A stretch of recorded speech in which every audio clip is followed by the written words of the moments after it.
Don't worry, I'm gonna get to the stuff that'll tick you off in a minute, but first, a story. Once upon a time in 2003, there was this Texas music outfit called the Dixie Chicks. I don't really follow popular or country music so much, so I have no idea if they're still a thing.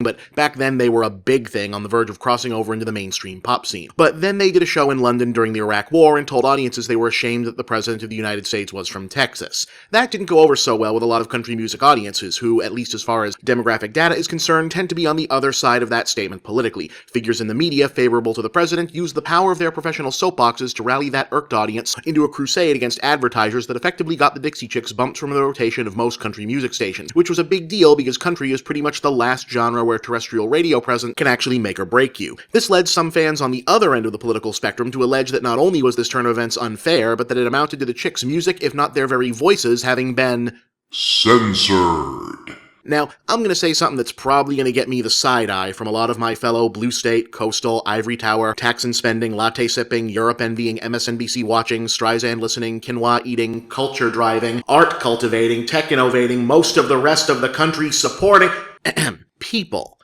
The idea that what happened to the Dixie Chicks was censorship is wrong.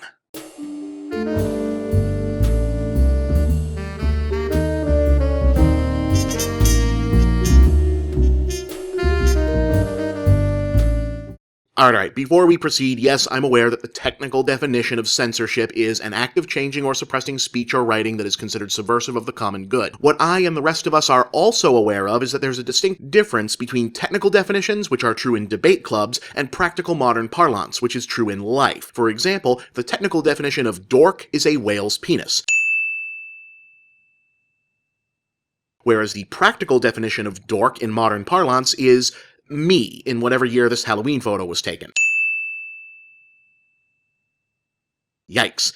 Here in the real world, when people talk about censorship and the fear, threat, necessity, ethics thereof, it's generally being talked about in the form of censorship by force of government. The censorship with a capital C, Joe McCarthy, House Un-American Activities Committee, 1984, North Korea censorship. The form that's uniquely terrifying to modern-day democracies where a certain degree of free speech tends to be codified into law. Hell, here in the United States, we love the idea of free speech so much we made it the first thing in our Constitution. I mean, we even put it above the gun part, and you know how much we love the gun part. In any case, what this means is that only the government can censor, i.e. deprive of the right to speak and/or disseminate information in a manner that law and logic generally consider unjust. That's why this butthead from last week's episode was so dangerous once upon a time. He wasn't just a dork with a bunch of crackpot theories about violent video games, he was a dork with a bunch of crackpot theories about violent video games that he wanted codified into law by the United States government. And that's the big difference, folks. Saucy Jack lobbying to ban GTA would have been censorship. Your mom telling you no, you can't have Mortal Kombat, however painful that may have been at the time, was not. See also, Nintendo deciding Mortal Kombat wouldn't have blood on their platforms also wasn't really censorship.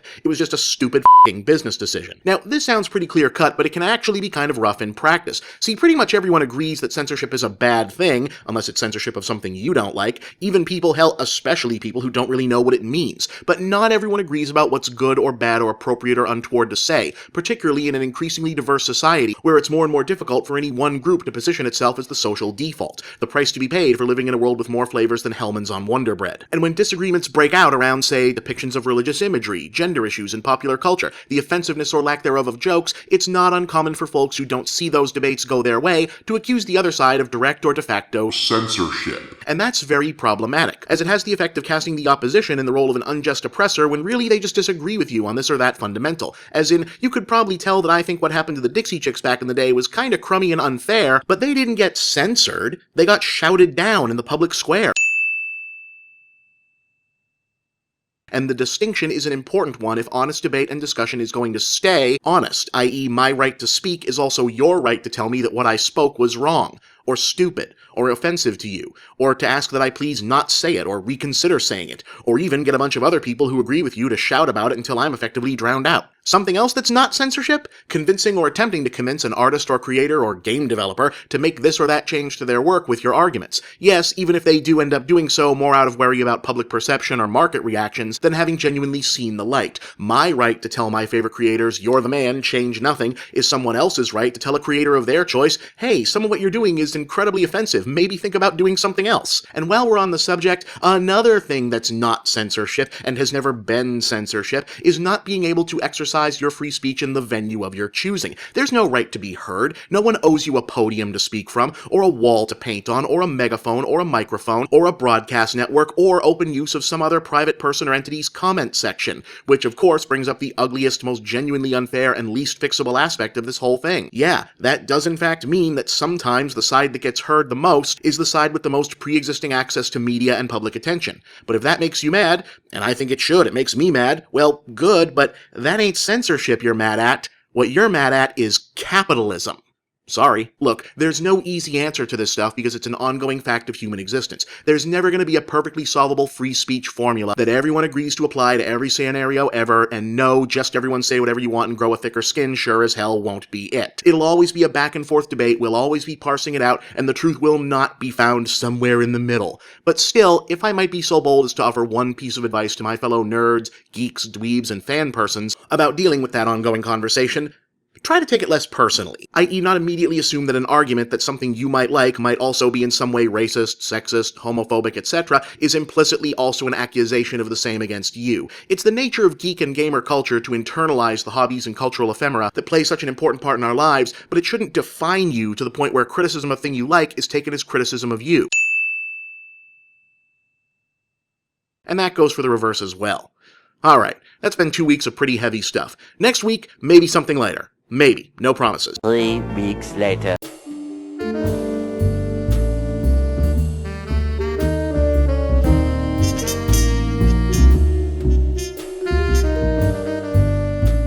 So, the Australian branch of Target has decided to discontinue selling Grand Theft Auto V following a petition from Change.org. Summary of events: store outlets of not the only or most important retailer in the world, geographically restricted to not the only or most economically influential country in the world, will no longer stock copies of a year-old video game. Well, that's a non-newsworthy event if I've ever heard one. Surely, with all of the things worth caring about going on in the world, this will have passed without any kind of... Take your torches and go!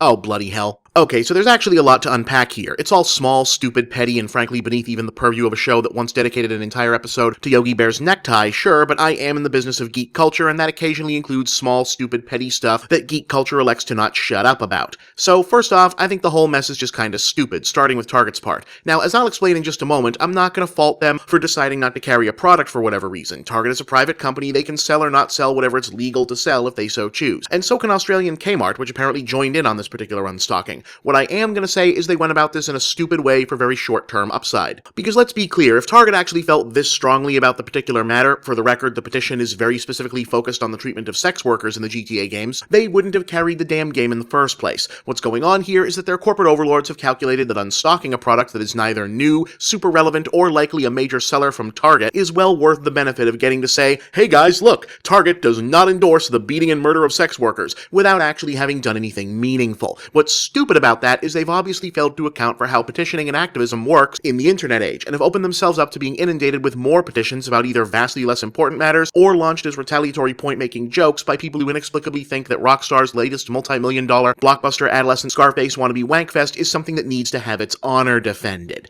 Congratulations, Target Australia, you've now made yourself the actual target of the randos with warped priorities and nothing to do with their time set. I hope it was worth it. Because the only thing dumber than Target pulling the game and making a big show of it, whatever you think of the merits of the petitioner's complaint, is people acting like this is a major event worthy of mobilizing grand-scale outrage, especially people calling it censorship. Setting aside how much I despise having to repeat myself, a private company deciding not to sell a certain item may be dumb or craven or cowardly or even just disagreeable, but it isn't censorship. Target decided not to sell a game because they think the image that projects is better for their profits. If you want to buy it, someone else will get your money instead of Target. That's called free market capitalism, kiddies. It's not a perfect system by any reasonable stretch of the imagination, but it is the best anyone's worked out so far. And what's more, calling this censorship does a huge disservice to the fight against actual censorship. For example, the Australian government actually does censor video games, for real. They have the classification board, and their function is to decide the ratings, which in turn decides which games can legally be sold in the country. That is a real, honest-to-God, capital C censorship, and that's what gamers should be fighting against. Not petitions made by individual citizens to private companies, neither of which can meaningfully censor anything. anything. On the other hand, I've got to ask exactly what this accomplishes on the petitioner's side. I don't doubt their objections to the game or even just one of its aspects are sincere, and I wouldn't claim that they don't have the right to protest or petition a company about whatever they want. I'm just not getting what the point is here.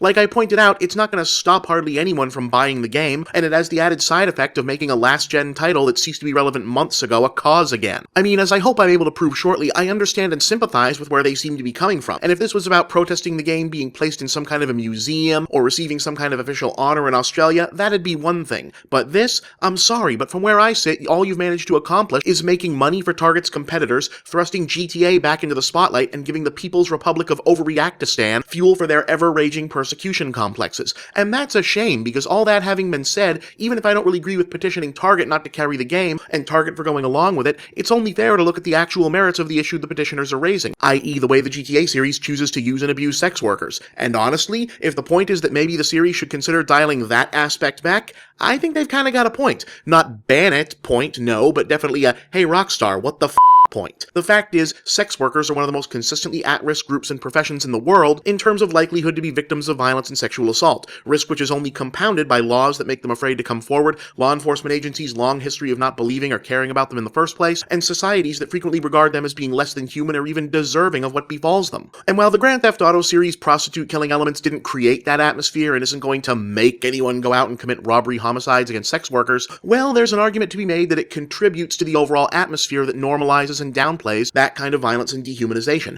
Certainly not as much as everything else that came before and informed it, sure, but it certainly isn't helping. Yeah, sure, there was an element of satire, tacky, wannabe edgy high school class clown satire, sure, but satire nonetheless, to the GTA games using human beings as the equivalent of treasure chests and question blocks back in the lower tech, just for kicks PS1 and PS2 era, but having it still be part of the aesthetic now that the series has started trying to tell semi-complex, meaningful storylines in 4 and 5, that mechanic still being in there feels like a really uncomfortable anachronism that, yeah, they'd probably do well to just jettison already. So, in summation, I think the petition is well-meaning, but kinda dumb. I think Target is being cynical and dumb. I think calling this censorship is just plain super dumb, but GTA still doing the kill the hookers thing, that's dumb too. Just a big old parade of dumb all around. Ugh, bah humbug. Is it January yet?